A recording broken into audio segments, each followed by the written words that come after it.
Well, welcome back to the last session of the CURT 2021 Virtual National Conference. If you're just now joining us, momentarily, I'm going to introduce to you Mr. Richard Boehne. Some of you heard him at a fireside chat Monday afternoon with our good friend Jan Tuckman, editor-in-chief of ENR. But in a moment, Rich is going to bring a whole new perspective of his professional journey, and I think you'll find it motivational, inspirational, and informative. Before I introduce him, however, I want to once again thank our gold sponsor, Autodesk, and all the many things that they were able to do to make the elements of this conference work well. Thank you to our gold sponsor, our silver sponsor, our bronze sponsor. Each of you has made a significant impact in our experience this week, and we are so grateful. And you'll be hearing more from us in the weeks to come. Also, I want to make sure that you know that every presentation, every PowerPoint presentation, and even every recorded presentation will be available in the app for quite a while after this session. And you can feel free to forward those materials, which will be available to you soon, to your colleagues and friends. And if you do that, copy us. We'd love to add them to our database, our mailing list, so that they too can be informed of the events of the Construction Users Roundtable. Our final speaker, as I mentioned, was Mr. Rich Boehne, chairman of the board of the E.W. Scripps Company. It's an American broadcasting company that was founded way back in 1878 as a chain of daily newspapers, and it was formerly a media conglomerate. The company is headquartered in Cincinnati, Ohio, and it is the nation's fourth largest TV broadcasters, operating over 60 stations in 42 major markets. The second largest operator of all of the ABC affiliates. Some of you may be aware of the Scripps National Spelling Bee. Well, it's the sponsor as well. And I love the motto. The motto is "Give light, and the people will find their own way." And Rich is also vice chairman of Associated Press, as you know, one of the world's leading resources for news. And we're excited to have him today in our production studio on a snowy, icy Cincinnati day. He's made his way to us, and now I'm going to introduce him to you, our good friend, Rich Boehne. Rich, come and join us. Thank you, Greg. Greetings from Central Kentucky, everybody. Set that off the side. Thanks for having me. I have not spent a lot of time talking to groups in the construction industry. I wasn't quite sure what to wear today to talk to you all. I have to tell you, I'm not really known for my clothing expertise. Once as a CEO, I got up early in the morning and packed my stuff, flew to Los Angeles to speak to a conference. I don't like to travel in business clothes. I'm not one of those people who puts my suit on and my crisp shirt and flies halfway across the world and gets out and speaks. So I had my stuff packed, got up early, flew to Los Angeles. Many of you probably know LAX well. I got out, I went to the Sky Club there to change, and noticed that I had two very different dress shoes with me. And really, there was no way I could speak with these two different dress shoes on. So I started a brand new trend, you know, the hiking boots and suit craze that didn't really catch on very well, but I'll stay at it. Another time I got up, did put on my suit, still dark at home in Cincinnati, flew to Miami to speak, got off an airplane, ran out, I was going to speak outside, got up on the stage, and the guy standing next to me looked and said, "You do realize that your pants don't match your jacket, right?" To which I really had not noticed till I got there on stage in front of a whole lot of people. Opened up and said, "Look, in case you're noticing, my pants don't match my jacket. I'm really sorry about that. It was dark when I got up this morning." And I've kind of built a reputation for that all along the way.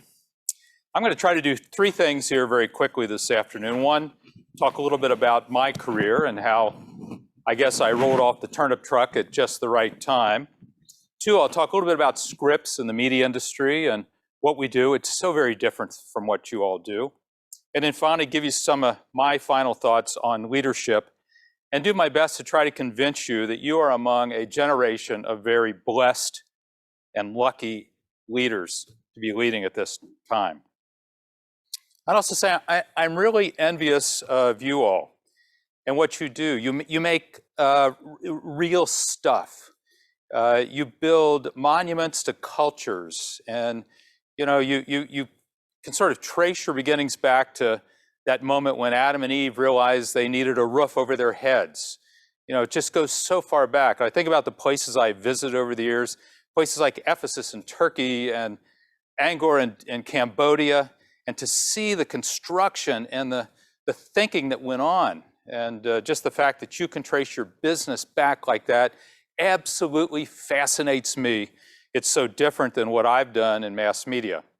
My business in mass media is really very, very new. Prior to the Civil War here in the United States, almost all media was just for a very narrow elite part of society. There was really no mass media at all. After the Civil War here in the United States, people started moving into cities. Literacy started to rise. The Germans had these new printing presses that were very, very good. And through daily newspapers, the mass media marketplace was born, and our business just grew around the growth of the United States and the launch and the building of the middle class. And that's really how we rolled along. It's changed a lot in recent years. As Greg said, I do a lot of work with the Associated Press. 25 years ago, the AP's content was pretty much just seen in about 1,500 newspapers, daily newspapers across the US. Today, way more than half of all the humans on Earth each and every day see or hear some content from the Associated Press. Only today they see that in just millions of niches across social media, in addition to newspapers, television, and everything like that. So first, as I said, we'll talk a little bit about my background and how I ended up as the CEO of a public company, a large public company. As Greg said, I grew up in a small town south of Cincinnati in northern Kentucky. My families were from very different backgrounds than from mine as I stand here today. My father's family were immigrants, like many people at the turn of the century, from Germany, and my grandmother was right off the boat from England. My grandfather's parents died of tuberculosis, left 5 children who grew up in an orphanage, St. Aloysius Orphanage in Cincinnati, Ohio, along with many other kids who had lost their parents. And that really shaped the way they saw and viewed the world, and the way my grandfather navigated his career really working in factories. My mother's family, they're all Kentucky farmers, good, solid Kentucky farmers. In the winter, my grandparents, to pick up a little bit of extra money on top of farming and farming tobacco in the summer, they cleaned schools. They were school custodians. So when I was a kid, I had a supply of pencils about this big, a full box of them. All of them had erasers half worn off, stuff that my grandparents had pulled out of the trash cans at the school where they cleaned, and supplied all their grandchildren with all the school materials they need. I still have a desk that came out of the dump of a school that my grandfather glued back together. Today, it's the desk that I use all the time, and I absolutely cherish it. My parents met in the country and then moved into the city. They met in a little place called Grand Slick, Kentucky, at a square dance. Moved further, closer into town, into Cincinnati. Like many people out of the hills of Kentucky, found their way into Cincinnati and Columbus and Detroit and the others to find jobs in the factory. My father worked in the same factory for 40 plus years, and my mother was a teacher's aide in an elementary school near where I went to school. I think a lot about my grandparents. I'm sure many of you do too, and my parents. And I'm just often amazed. People walk up to me and say, your parents, your grandparents are so proud of you. And I just stop them and say, I just can't stand to hear that. I think that's crazy. I was proud of them. They were the kind of people who made America, took care of opportunities and built stuff, and then sent a child to college. I'm proud of them. Whether they're proud of me or not, that's fine. I benefited from their hard work and made something out of it, but God bless them for everything they did. I very much struggled through school. I was not a very good student. I struggled to learn how to read. I was constantly reminded by my teachers, especially in high school, how much I lagged my potential and how disappointing that was, that I just never would really live up to the potential that they thought I had. I don't know what you would call today. Some of you or your children may have it. I really struggled to get my stuff from head to paper.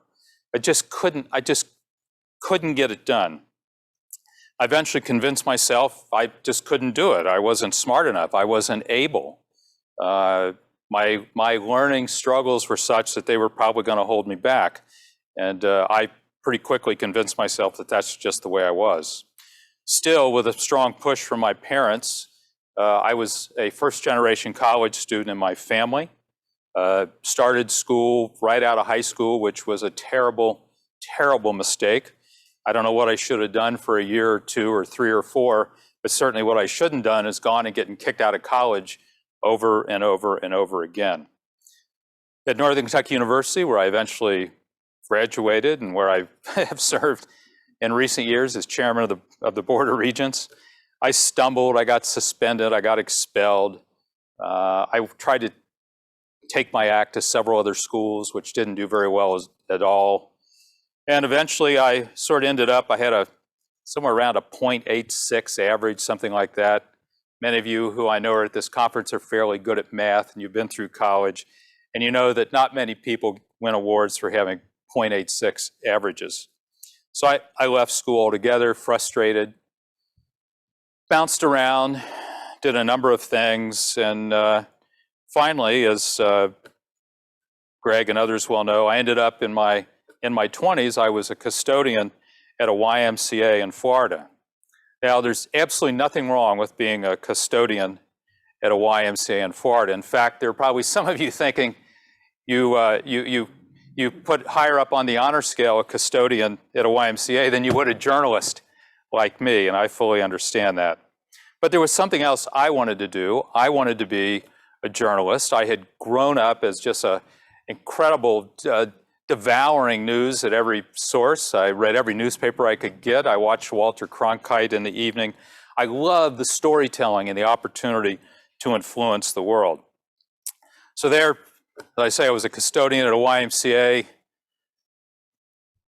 doing what custodians do in a locker room, looking in the mirror thinking, I've got to dig myself out of this hole. I had really dug myself a terrible hole, both on the discipline side and on the academic side, and I really had to get my act together.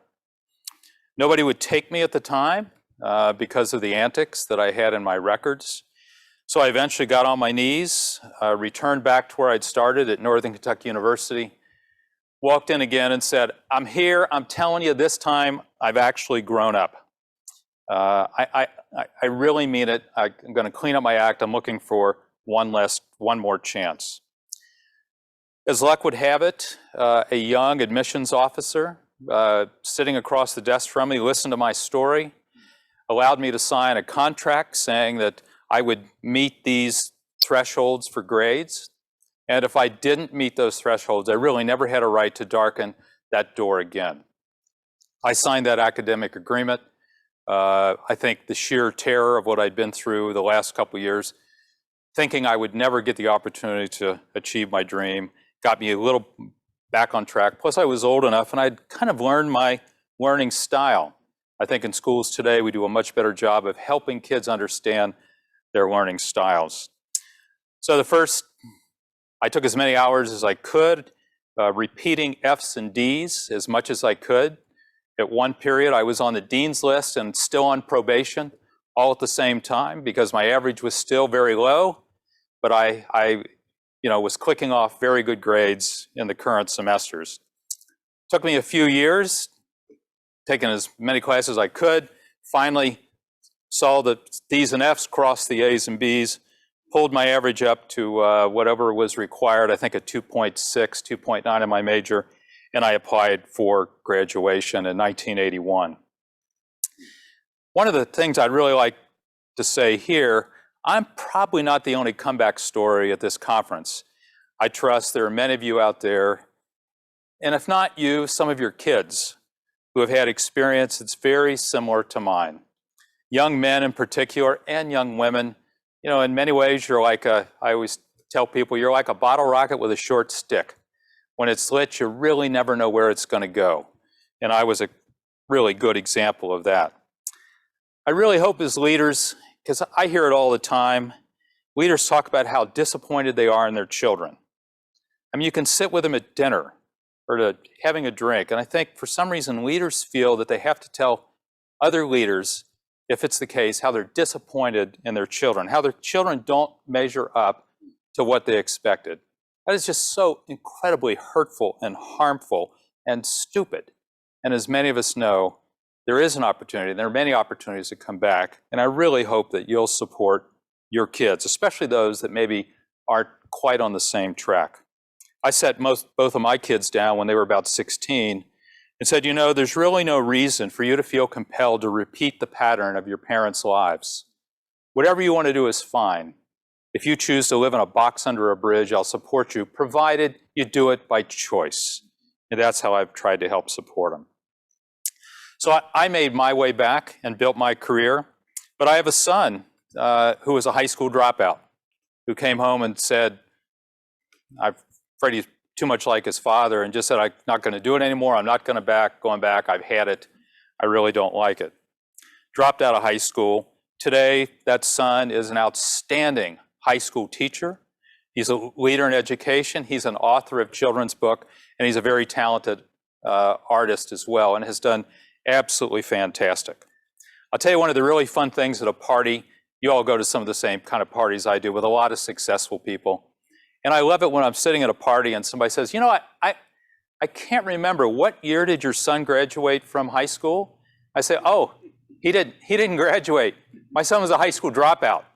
That always is fun at a party because it really shuts things down and gives you an opportunity to go get another beer. So after graduation, I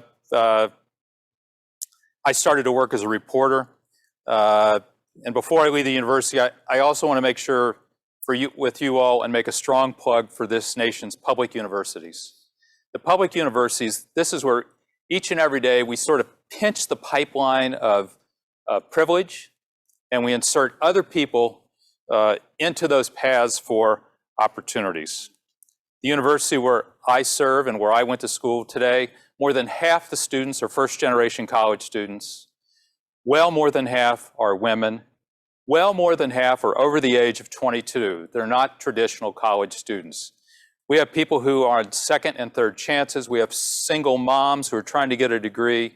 We do the Lord's work each and every day, just helping people insert themselves into the middle class and hopefully further above.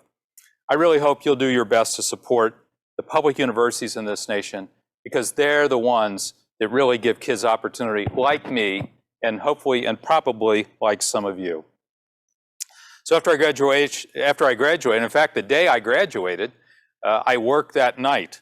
I'm always amused when I talk to some of my kids' friends who seem some assumption that they should go to Europe or Asia and play all summer before they start work, which seems kind of crazy to me. I graduated, went straight to work that night, and really never stopped. My wife at the time was my wife is still my wife. At the time, she was a journalist as well. We worked and worked and worked, had very few common days off, took very few vacations together in the first 10 or 15 years that we were married, and just worked and worked till we could get ahead. So I spent the first part of my career as a journalist. Journalism is an incredible career. You get to see parts of society that most people will never see. Most people live their life in a very narrow band of society. Journalists get to see society, the very, very highs and the incredible lows.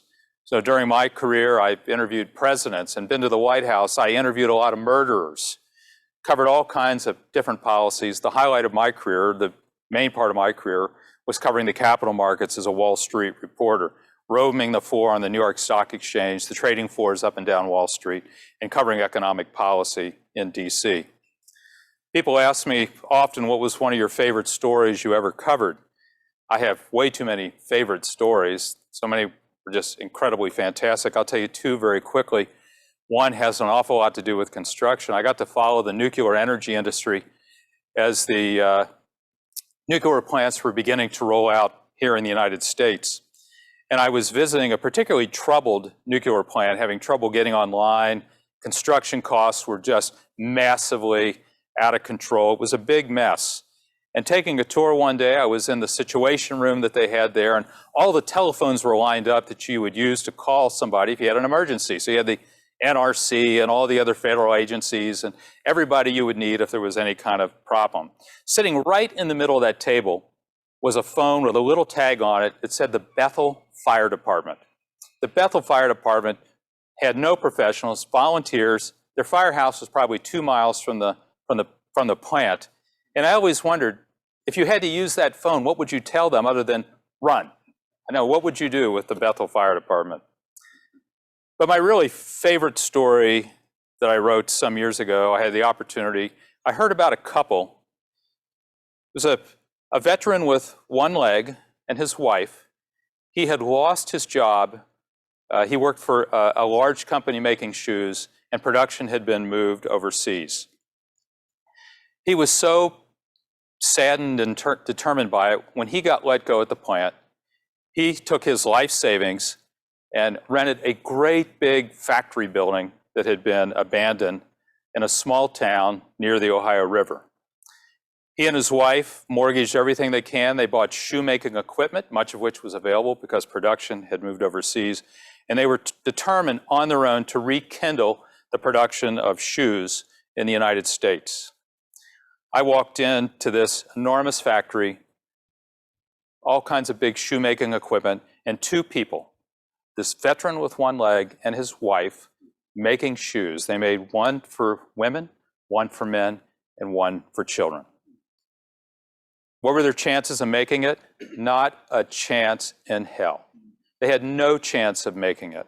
But it was an incredible story about somebody who was just so dedicated to the craft and so determined that they could change the direction of the economy all on their own. They're most incredible people. I think about them all the time, and I really miss the opportunities to tell stories like that. In our business, what we do best, I think, is tell stories like that. So I worked as a Wall Street reporter, and then the parent company who I worked for, who was Scripps, called. They were going to go public, and they were looking for somebody who had experience on Wall Street to help them be a public company. I agreed to come to the corporate office for just a very short time, as obviously I ended up staying. I came to the corporate office at Scripps, not much of a pedigree. I went to a smallish regional public university. I didn't have great grades. I didn't have a master's degree. I had worked very hard as a reporter, but on a corporate level, I looked very different than some of those around me. What I did very quickly, I took on every project that nobody else wanted to do. I often think of myself, if you fish, I was like the carp, the bottom feeder, the one who took in all the garbage, built my career on what others had rejected. I worked for almost a year working a strike with the Teamsters Union in Pittsburgh, one of the most fascinating periods of my career, watching what happens when the unions and a company become so disconnected and emotions become so high that there's a strike that destroys a business and nobody wins, absolutely nobody wins. I was in my 30s one Saturday afternoon looking out the window, ducking and looking out of the window because rocks and ball bearings and other things were coming through the windows, looking and thinking, if I am ever in a position of influence in this company or another, I'll never let something come to this. It forever changed the way I thought about solving problems proactively and getting further ahead.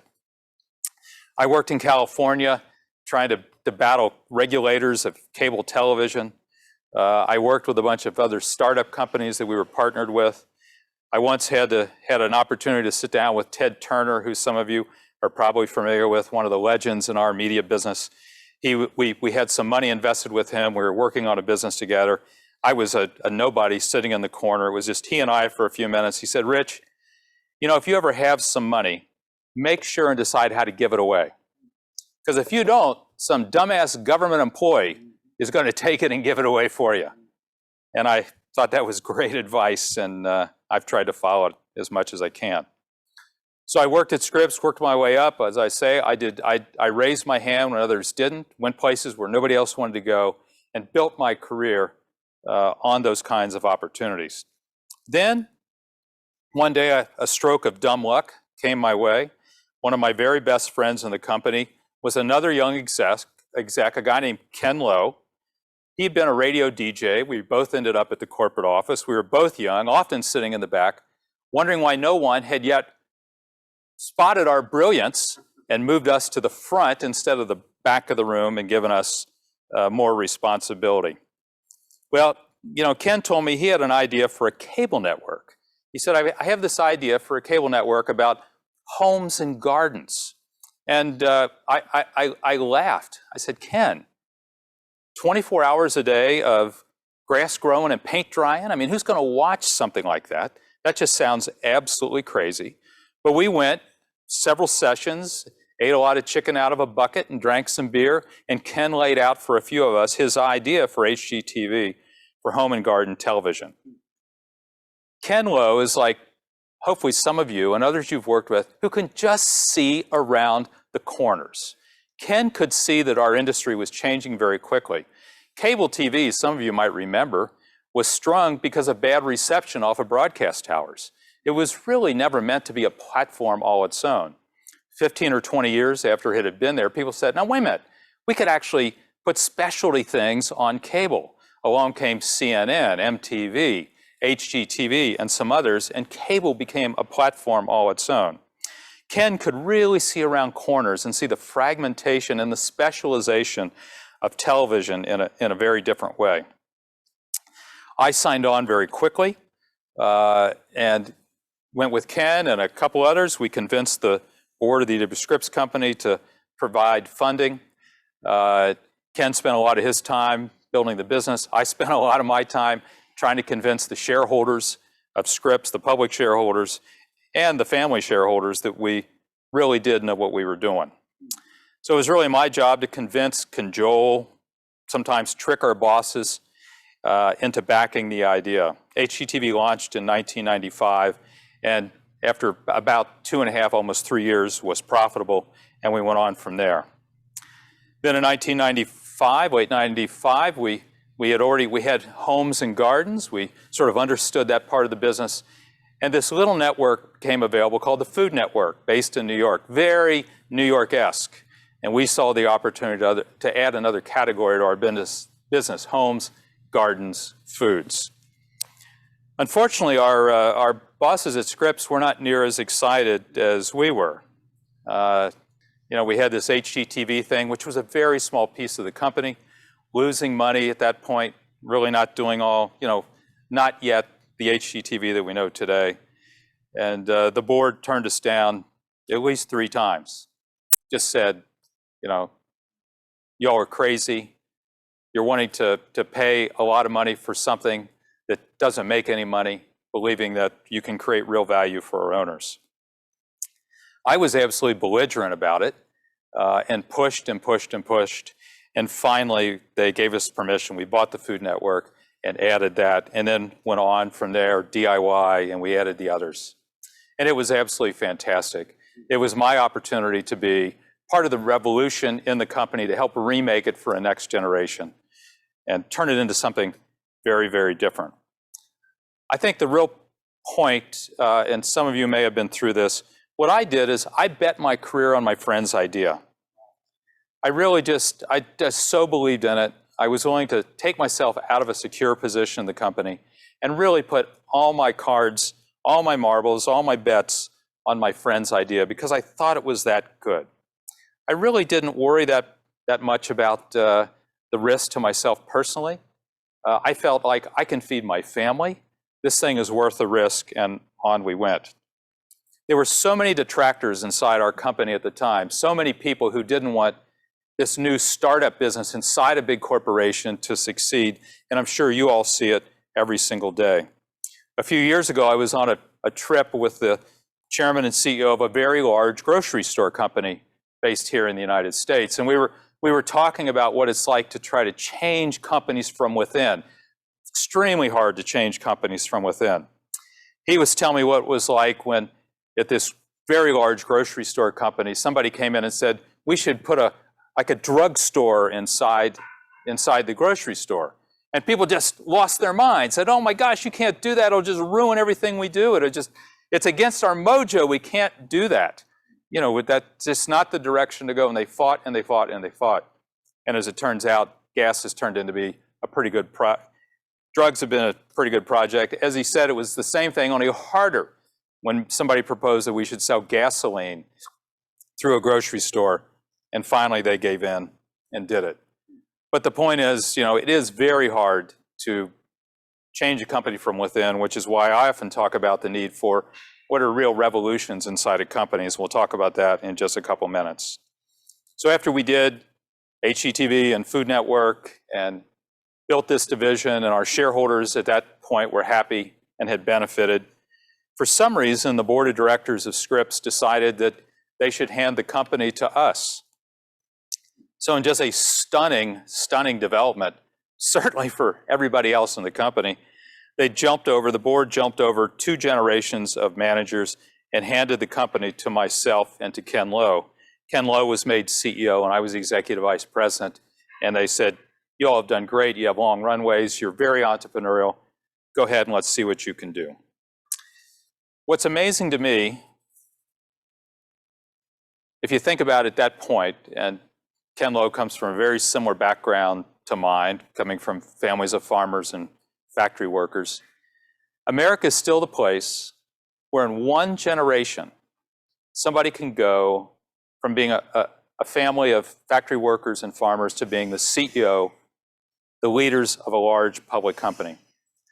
Those of you who work internationally, you know that in other cultures, that's very, very hard to do. Other cultures have caste systems that are much more stringent than what we have here in the United States. So I'm a great American story, and I'm just so proud to have the opportunity to live and work in a place where you can make that kind of transition in one generation, and thanks largely to the benefit of an affordable education that I received also at a public university. Just a few years later, after we ran the company for a while, we convinced the board and the family to create 2 public companies, one E.W. Scripps, one Scripps Networks. I became the CEO of the E.W. Scripps company, which is the parent, the old parent, the mothership, and Ken Lowe was the CEO of Scripps Networks. One of the things that really sets Scripps apart, and the reason I've had a very good career and been so successful there, Scripps is a place that really supports entrepreneurs. Every company says they support entrepreneurs. The reality is that very few do, and it's very, very hard to be an entrepreneur inside of a company. Scripps always, for 150 years, has supported entrepreneurs. Very high risk tolerance, very mission focused. As Greg said, our motto is give light and the people will find their own way. The company supports free speech, not just for us and others, but really goes to bat to support the opportunity for voices to be heard. And we created a lot of value for shareholders along the way. All along the way, I've been a very strong supporter of the internet and the benefits and the opportunities that could be brought forth by the internet and the digital revolution. Many years ago, I spoke to a large group of editors, and I was pushing and pushing and pushing the opportunities that the internet would offer to those of us in the news business. One of the editors stood up and said, Rich, this internet thing, anybody can say anything out there. My response was, okay, is it the free speech that pisses you off? Is that the part you don't like? Today, I sit here and look back, having spent my whole career as an aggressive advocate of free speech, looking at what has happened, especially in recent months, around social media and what has happened around the election. And I'd have to say there are times at night when I worry that, what has free speech brought us in recent months and years. I'd have to say, though, for me, there's no looking back. Free speech is freer than it's ever been in human history. The benefits far outweigh the pain and the noise and some of the tragedy that we see around us, and I can't imagine ever going back. I spoke a few years ago to a group of Iraqi college students who were here in the US touring and getting to know our country. They asked me a lot of questions about free speech and press freedoms here in the United States. They couldn't fathom the idea of real free speech. They kept asking me what party I worked for, what party controlled our messages. They asked me about, would you really use certain religious symbols, in what ways, not just Islam and Christian and others, and who decides what gets used? And I explained to them those decisions are made far down inside our newsrooms by news professionals who know their audience and their communities. They just couldn't get their head around. It was such a great reminder that here in the United States, we enjoy freedom of speech and press freedoms like nowhere else in the world, and we need to do our very most to protect them. So I took over as CEO. Right after I took over as CEO, we went into the financial crisis in 2008. An incredible test for me, as it was probably for many of you. Our managers gave up an awful lot of their income. We suspended and closed down pension funds. And I, as the CEO of the company, had to go out and close down some non-profitable businesses, which was incredibly hard to do. I closed one of the great newspapers in America, the Rocky Mountain News in Denver, one of the most fantastic storytelling newspapers ever. A place that I'd worked in and out of that newsroom over the year. The heads of it were very good friends of mine, but it was highly unprofitable in a competitive market. And in order to protect the jobs of thousands of other employees, we really couldn't go on from there. It was one of the hardest days I've ever had in my career to go to a place, to sit in the parking garage and have to calm myself before I go upstairs and tell hundreds of fantastic journalists and employees that we're going to shut down and they're going to lose their jobs. Sometimes I think, I don't know if I could do it again, because I had to do it repeatedly. But it came with a job. It's the burden of leadership to do that. When I went to some of those, I usually had the HR people and the lawyers tell me how I should handle things when I got there. And usually what they wanted me to do was either one, not go in person, or two, go, do the news, tell them what's happening, and then slip out the back door. Each time I went, I chose to take a very different path. I gave the news, I damaged the lives of many families, and then I stayed all day through all the phases of grief. I stayed for the shock. I stayed for the outrage. I stayed when families and spouses started to show up and wanted to yell at somebody, and the CEO is a mighty fine person to yell at when your husband or your wife has lost a job. But I really felt like that was my obligation. I think that's the obligation of leaders to do that. My company, our company, Scripps, I think is much better for having been through a crisis like that. We made a lot of hard decisions, and one of the things we really did was found out who was sturdy enough to handle difficult times, adversity, a different kind of opportunity, and who was not sturdy enough. We came out of the financial crisis much, much stronger, I think, as a company, and the results since then have really shown. So a few years ago, after we rebuilt Scripps many times over the years, you have to remember we're in a fairly regulated business, so a lot of media companies aren't that terribly large. You have to start new ventures and recreate yourself often to build value. I made the decision that it was probably right for me to move on and give up my CEO title. I said to the board and the family, look, I'm not that old, but I've been around the major decisions of this company for about 20 years, and I think it's time for a change. It's time for a young generation.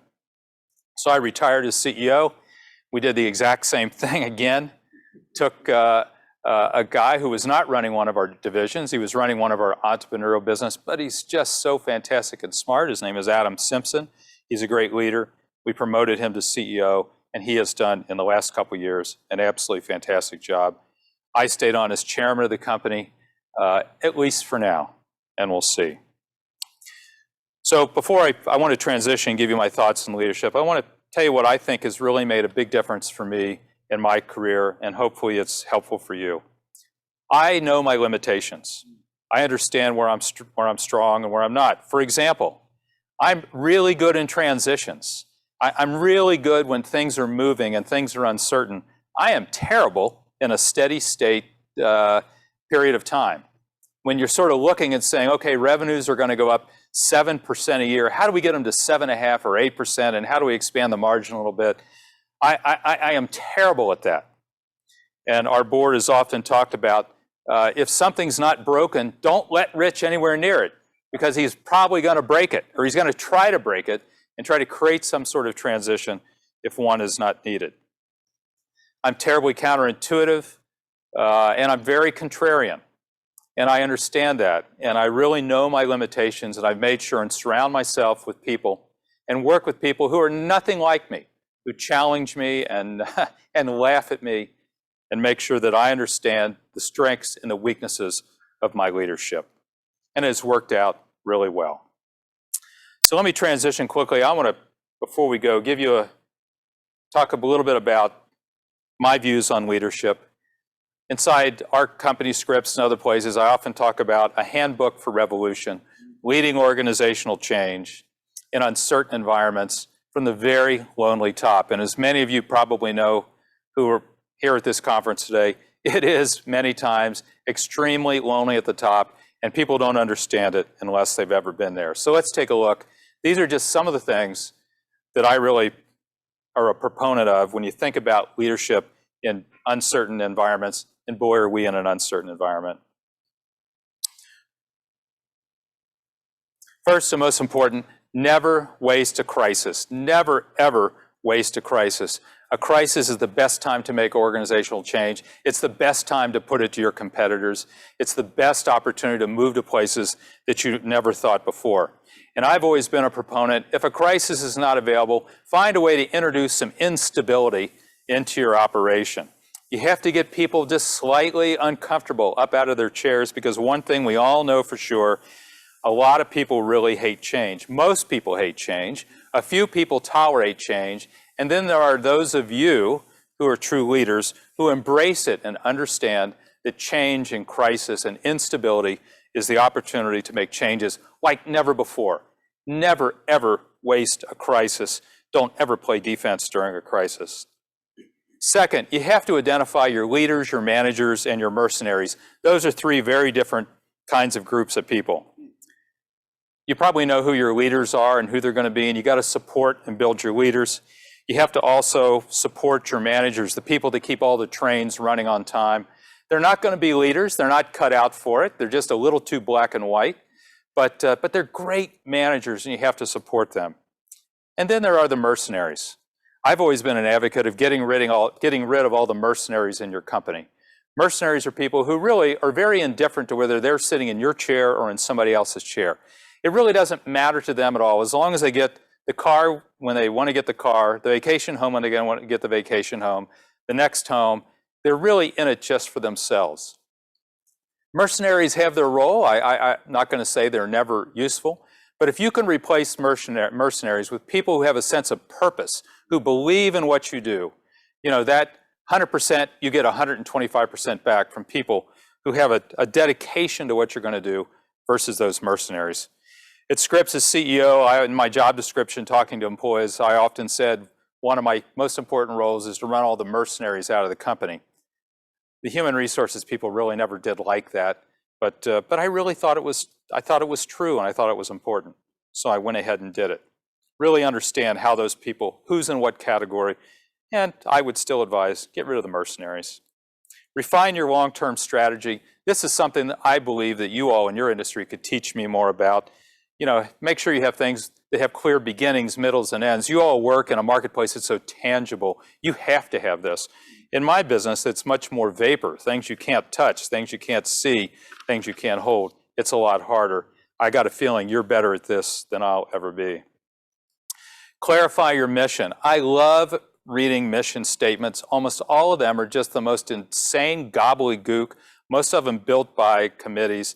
They're not clear. People don't know what to do with them. Too many of them talk about things like ideation as opposed to what we're really trying to accomplish. At the Associated Press, our mission is just to inform the world. At Scripps, we do well by doing good. Things that are that simple and easy to understand. Next, I would really develop your personal story. What story are you going to tell for the organization? Everybody loves a story. You know, don't just talk about, don't provide sentences to your organization that don't have any verbs. Really try to explain and tell a story about what your organization is trying to do. Stories have a plot. Stories have characters. Stories have irony and they have surprise. Plus they convey often a cause. So I'd ask you to think about, what's your cause? What are you striving for? What are you fighting for? And if your answer is excellence, because that's what it says somewhere, excellence is not the answer. Excellence is not a cause. Excellence is just a part of that corporate gobbledygook that too many of us have gotten caught up in using. Really figure out how to tell your story and build it around the cause of what you're trying to do. And when you're telling your story, never forget what Red Auerbach used to say. It's not what you tell people that matters, it's what they hear. We talk about that very often in our industry. Communication is not what's being said, it's what's being heard. Don't listen to those who are around you who tell you everything you do is smart, everything you say is just brilliant. Really pay attention and make sure that when you're talking, what you're trying to say is actually what's being heard. Close the loop. Champion the winners and losers that I've said. There are just too many senior managers who listen to their HR and legal departments and think it's just their job to champion the winners, to hand out just the good news, let somebody else take care of those who are not going to make the transition, those who are losers in these transitions that we make during times of great change. I really think it's a leader's job to take care of the losers, those who don't make the transition. It could be your finest hour will be caring for them as much as you will the winners who are going to carry you on to the next. People have long memories. Make sure and take care of those who aren't going to make the transition. Finally, I would really encourage you to embrace risk personally. Risk is just the most unbelievable asset. Risk is a choice. It's not something that's forced on you. It's something that you can use. I really love leaders who are not afraid to fail. In my business, if you haven't been fired at least once, there's something wrong with you. Your business may be a little bit different. But risk is just so valuable if you understand it as an asset, figure out how to deploy it. And remember, so many people will never use risk. They're too afraid of taking risks.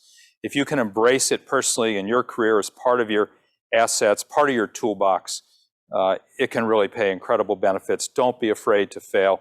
And by all means, as a senior leader, don't ever play defense. Defense is not a position for senior leaders. It's for those on down the road. Finally, let me leave you with two thoughts. Thinking about revolution and change and what happens in our businesses in these very uncertain, wild times. By the way, I was speaking at a college class and somebody raised a hand and said, "Hey, what's it like being a senior leader at a time of national crisis?" And the student was talking about the COVID crisis. You know, a once in a career kind of time that you have to work through. I started thinking, and in reality, in just 20 plus years, this was my fourth. My first was 9/11. 9/11 had a profound effect for a shorter period of time, but like what we've gone through with the virus, the fear and the concern and the change in behavior was deeply deployed across the entire country. We had that one.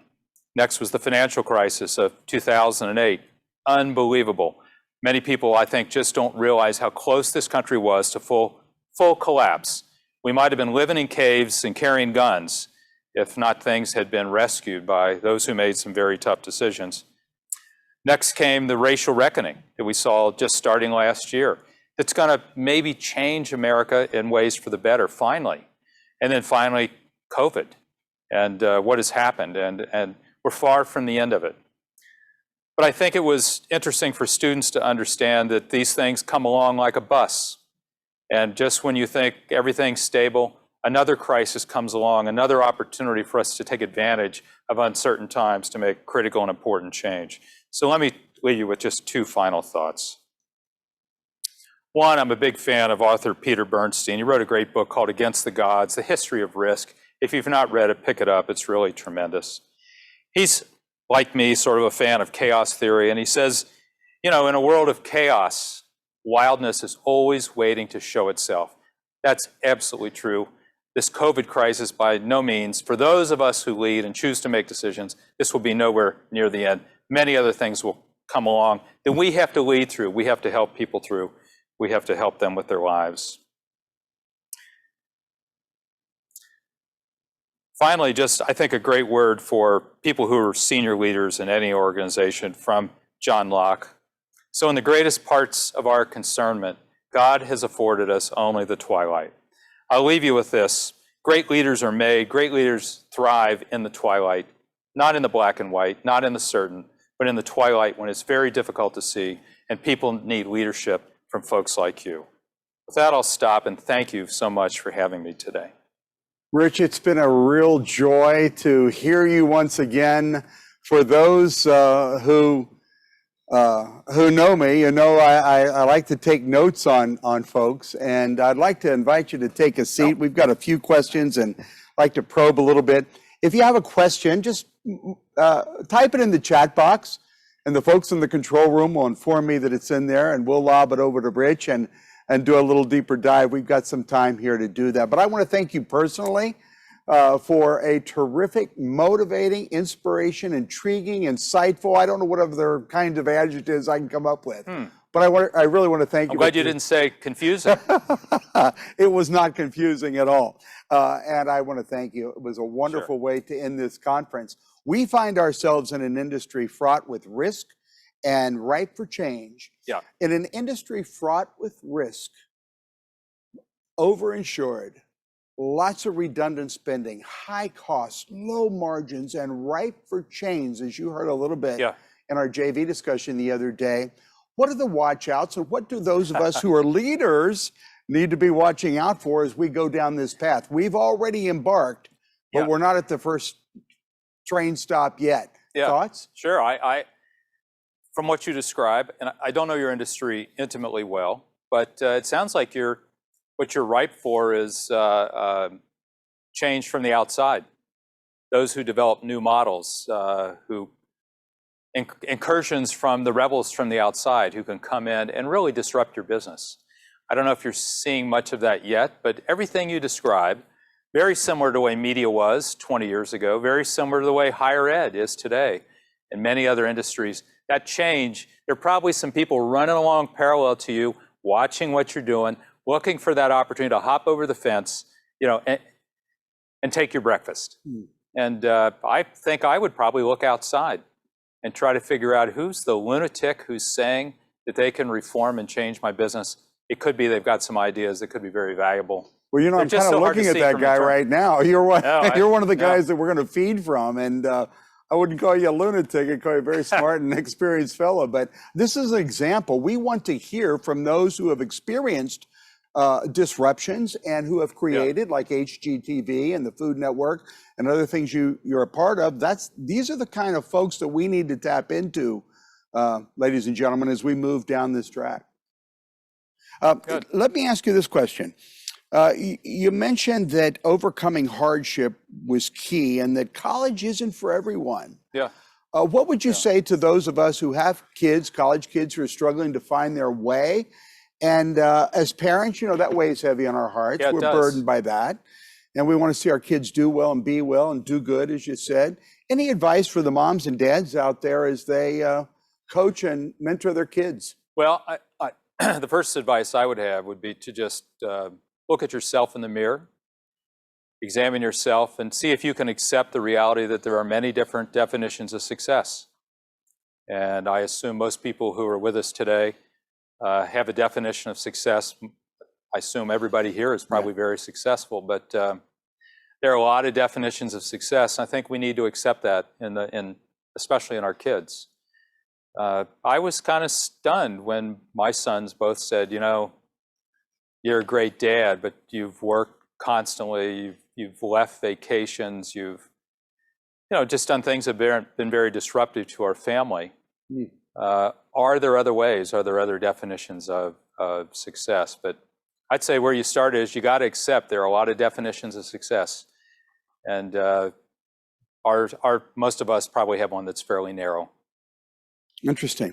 So tell us a little bit about that HGTV experience. Most of our listeners know about HGTV and the Food Network.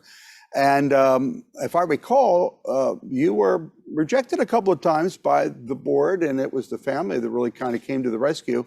What was the breakthrough moment like there? What did it require? And how did you deal with the disappointment of just no?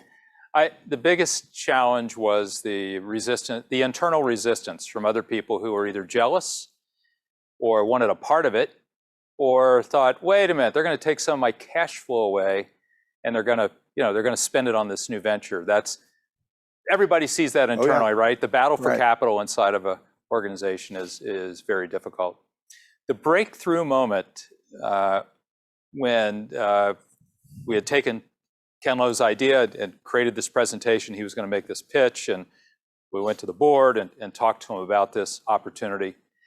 And the then CEO of the company, we showed some of the financials of what this new business could do versus our base business, how the cash flow potential is very different. Got to the end of the presentation, the CEO says, now wait a minute, so you all are telling me that a network, we had used MTV as the example, you're telling me a network with a show called Beavis and Butthead can cash flow as much as almost the rest of our company. Is that what you're telling me? And we said, yes, that's correct. And that was a real breakthrough moment when many people on our board could see that these emerging media models had enormous opportunity due to serving very focused audiences and focused customers and advertisers. How about Newsy? Was that in response to the young adults' consumption of news and information in a different media? They weren't going to sit down at 6 o'clock with a TV dinner and watch with mom and dad anymore. Tell us about Newsy. Yeah, sure. If any of you see Newsy, N-E-W-S-Y, that's a news network aimed at a millennial, at a younger audience. And what we really did was believe that we should have a player in the space for that next generation's coming along, and also one that's fact-based and sits in the middle. Newsy is not an activist voice. It's a true fact-based news voice and does a great job of storytelling, but from a younger point of view. I mean, we recognize that the 6 o'clock news, very few millennials or young people are going to watch the 6 o'clock news. You really had to build these other brands, and it's done very well. Yeah, it has, and you should be very proud of that. It's fascinating to watch that continue to grow. Talk to us for a little bit about creativity. I think engineers struggle with this, and we don't know the demographic entirely of our audience today, but I think it's a fair assumption that most of you have some sort of engineering training, architectural training perhaps, many with MBAs, et cetera. And so the creative part of our brain is not as dominant as the more logical part of our brain, yet it needs to be to get to these new places and to look at risk as an asset and as our friend rather than an enemy and to be shunned. So what do you do, or what can you advise us to do to ask the what if questions and to be more creative in terms of our solutions that we need so desperately? Well, I'd probably encourage you to bring some creatives into your organizations. And I guess I was thinking that those who do the design are probably the creatives in your business. Maybe they're not necessarily. I may have just offended a bunch of them by saying that they're not, but certainly you are right. The designers probably are on top of the pile if there is such a thing. I would get comfortable with having some people around who are not like you, who really do come from the more creative backgrounds, who can look and challenge the process and look at what we do. And just amazing things being built around the world that I assume came out of a creative process, not one of all math, I assume. But. So when you bring these creatives in, are they necessarily from the outside? One of the things we've done from Kurt is bring people in from the outside. Kirk Perry wasn't a part of our yesterday. If you heard Kirk Perry, he wasn't a part of our industry. Rich isn't a part of our industry, although they have a beautiful headquarter building downtown that probably one of the local contractors put up. But where can we go to infuse this creativity, not only into the Kurt organization, but into the organization of our listeners? Any ideas? Well, one thing I would do is look outside your typical networks. I'm sure many of you recruited only certain engineering schools, I would guess. Likely. And some of those kids are legacies, right? And you sort of, they're sort of pre-approved probably for your organization. I would encourage you to spread the net out more, get outside your typical networks, and take a flyer on some people who sound and look and think a little different than you do, and see how they change the organization. Interesting. I think it's a great idea. You take a personal risk on them. You take a personal risk. And if they fail, you fail, you'll probably survive. Right. Good advice. Good advice. So articulate, for our audience, if you would, your problem-solving technique. I mean, I've heard your story about the Rocky Mountain Press so many times, and it not only speaks to my intellect, it moves my heart. You know, the emotion that you said you went through in the parking garage downstairs, and how you solved these problems. And are we going to be delisted from the New York Stock Exchange because stock fell below a certain number? Yeah. Tell us a little bit about that experience, what it took to get through it successfully, and perhaps some of your problem-solving processes. Yeah, sure. Yeah, and as you said, that was one of those where just such an incredibly hard decision, and I didn't want to cry on national television. So I just had to sit and compose myself and pull it together before I went and, and did it. My problem-solving technique I learned from a former CEO at Scripps, a guy named Larry Leeser. It's to break things down into their most simple terms.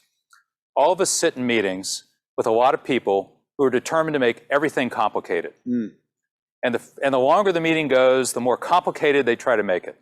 And they really do believe that solutions are found out of things being more complicated that can even be thought through. I mean, I think he taught me great skills and boil everything down to their most simple terms. Just the most simple declarative look at what you face. Make decisions based on the simplicity of the situation, not on the complexity. I think that's really useful because there's so many people who just really trade in complexity as opposed to those who understand most problems we face are not that complicated. And if you can just push all the stuff aside, get them down to the most simple terms and solve the problem that way, I think it makes a big difference. Great insight. Greg Palmer, I understand you have some questions in the queue. How about lobbing one of those over to Rich for us?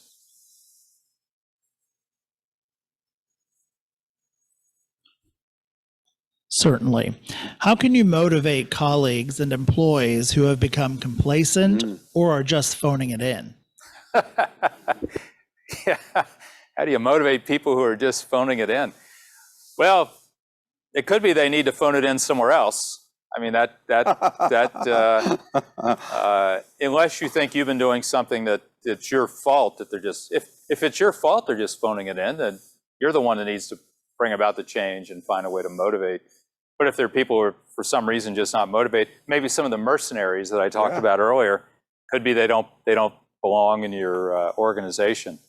These are really hard times to figure out how to motivate. People need people. People like to be together. This separation that we're all going through is enormously difficult.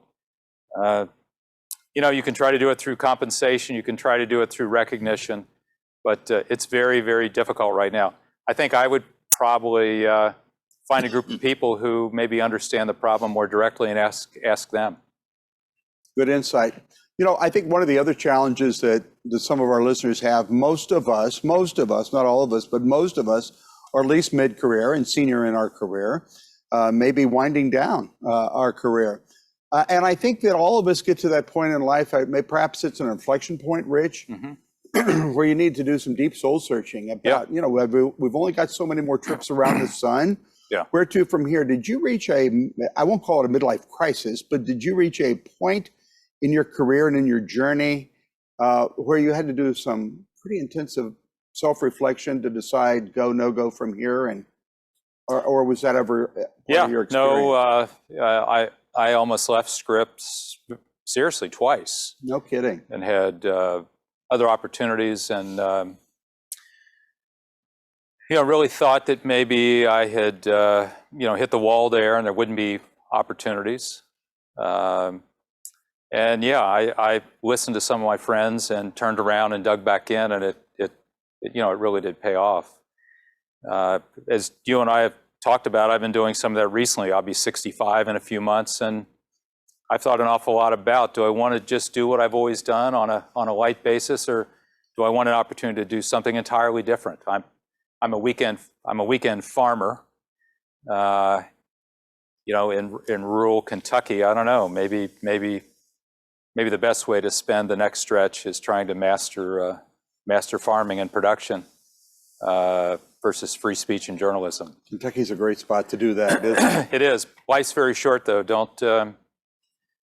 If you're just phoning it in, if you're not happy with where you are, I'd really encourage you to do something else. I'm sure you've made a little bit of money. You can feed your family. Don't waste your days. Wow. It's pretty poignant as well. So Adam Simpson's a great CEO. Yeah, he's tremendous. What attributes in Mr. Simpson did you look for before he ascended to that position? What was the 2 or 3 things that you think were absolute prerequisites for him to carry on? Well, in an organization like ours, he has a deep commitment to mission.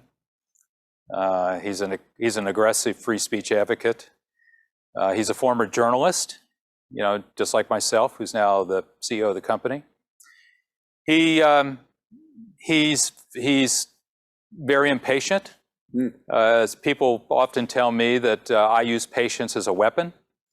You really can't out-patience me. I can wait you out. I can negotiate. You can't aggravate me. You can't chase me away. My patience has worked very much in my favor. He's highly impatient, moves much quicker, so he has to introduce patience around him through other people.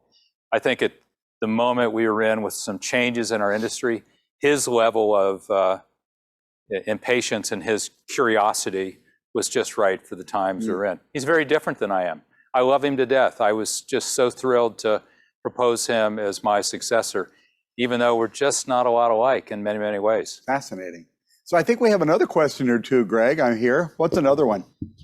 There seems to be a fine line today between being perceived as a leader or as a bully, and that being authentic is increasingly seen as being weak. What are the attributes of a modern leader today that should be emphasized? Well, for me, that's, when you're a leader, it's not about you anymore. When you're the leader, it's your job to make everybody else famous. I mean, that's the role you're in. If you're seen as weak or not authentic, I wouldn't worry about it. I think you'll win the long game. You may lose a few battles, but you're absolutely going to win the war. I really believe in servant leadership. I believe humility is absolutely essential for strong leaders.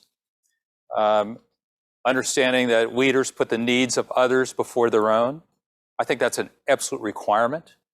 And if somebody is pushing you to be an authoritarian sort of leader, to not be weak, I would take a deep breath and go back to humility, servant leadership, putting the needs of others before yourselves, and I'll bet you win the war.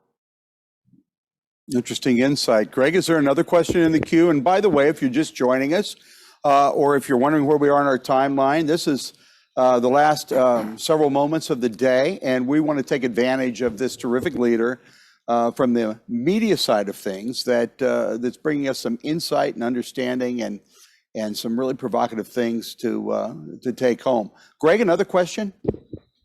Would you recommend that everyone follow their heart and do what they really love or like, regardless of the consequences? No, not necessarily. If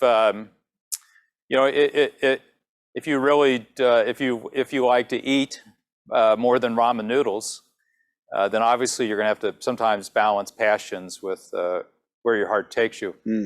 I don't know if I've been lucky or blessed or what, but I've just been so fortunate to be able to combine my passions with the ability to create value for shareholders and to take care of my family. I don't think I couldn't do something where I was miserable. I can't imagine. I come from a very blue collar, lower middle class family. I always figured as long as I landed there or a little better, everything was fine. But I really would.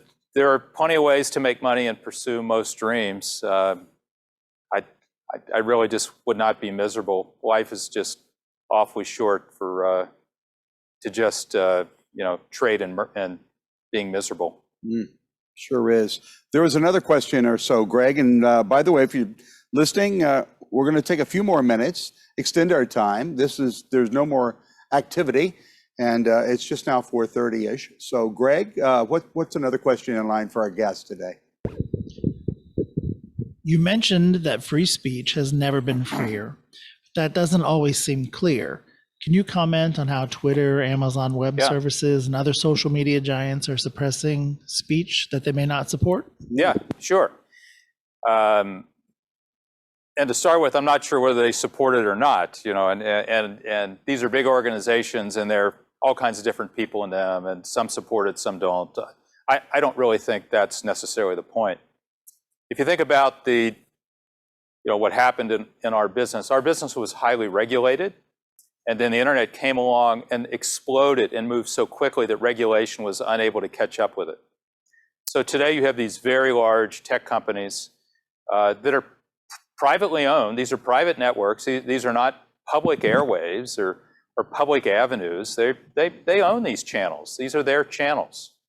No different than someone telling me what we would have to put in a newspaper, telling Walter Cronkite, and what some of you might think is the good old days, telling Walter Cronkite what he could and couldn't say on CBS, which is a privately owned business. So when I look at the tech companies, I wish and hope that they would be open networks, that they would allow everybody to express their opinions. But they have a very tough job right now.